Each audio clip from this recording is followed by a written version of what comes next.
देखिए यहाँ पे देखिए क्वेश्चन नंबर 7 में कहा गया कि सम रेडियोस और कैमरास, और सेकंड प्रेमिस में कहा गया कि सम कैमरास आर स्टेशन। ये दोनों की दोनों प्रेमिसेस पर्टिकुलर हैं। दैट मींस मैंने आपको बताया था कि अगर दोनों प्रेमिसेस आपकी पर्टिकुलर होती हैं तो हमें एक वैलिड कंक्लूजन नहीं मिलेगा। तो इस वाली प्रेमिस में हमें कोई भी वैलिड कंक्लूजन नहीं निकल सकता, बिकॉज दोनों के दोनों सम से शुरुआत हो रहे हैं। क्वेश्चन नंबर 8 देखिए, जिसमें कहा गया है कि all cakes are candles, and second premise में कहा गया कि नो कैंडल इज पेस्ट्री। तो इसमें हमें कंक्लूजन निकालना है। आप देख सकते हो हमारा जो मिडिल टर्म है वो है हमारा कैंडल्स, ठीक है। आप यहां पे देखो ऑल केक्स आर कैंडल, यहां पे जो है वो केक जो है वो डिस्ट्रीब्यूट हुआ है, ठीक है। और इस वाले जो प्रेमिस है इसमें आपका सब्जेक्ट भी क्या बोलते हैं डिस्ट्रीब्यूट होता है, और प्रेडिकेट भी आपका डिस्ट्रीब्यूट होता है। दैट मीन्स कैंडल आपका डिस्ट्रीब्यूट हुआ है, पेस्ट्री भी आपका डिस्ट्रीब्यूट हुआ है। तो दैट मीन्स कैंडल जो है एटलीस्ट एक बार डिस्ट्रीब्यूट होना चाहिए था और वो वहां पे हुआ है। दैट मीन्स एक वैलिड कंक्लूजन निकल सकता है, ठीक है।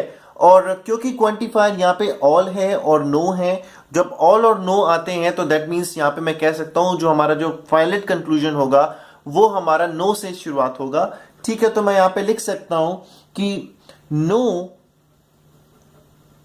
Pastry, because no candle is pastry. हम यहां से शुरुआत करेंगे, नो पेस्ट्री इज केक, ये हमारा वैलिड कंक्लूजन होगा। नो पेस्ट्री इज केक, ये हमारा वैलिड कंक्लूजन होगा। और जस्ट इसका अगर मैं कन्वर्स निकालता हूं तो मुझे मिलेगा नो केक इज पेस्ट्री, ये भी एक कंक्लूजन होगा बिकॉज ये इसका कन्वर्स है, ठीक है। तो ये कंक्लूजन्स निकले हमारे इस प्रेमिस से। अगर मैं इसको वेन डायग्राम से रिप्रेजेंट करूं तो पहली प्रेमिस से आप देख सकते हो all cakes are candle. That means यहां पे लेट्स से मेरे केक्स रखे हैं, ठीक है। ऑल केक्स आर कैंडल, यहां पे मेरे कैंडल्स पड़ी हुई हैं, ठीक है। और इसमें लिखा है no candle is pastry. That means जो कैंडल है, जो पेस्ट्री है वो कहीं अलग यहां पे पड़ी हुई है, and no candle is pastry. तो यहां पे पेस्ट्री अलग पड़ी है, तो दैट मीन्स आप देख सकते हो no pastry is cake, no pastry is cake, this is just a valid conclusion. तो इस तरह से आप देख सकते हो कि वेन डायग्राम अप्रोच से भी हम क्वेश्चन को सॉल्व आउट कर सकते हैं। आइए नेक्स्ट क्वेश्चन पढ़ते हैं।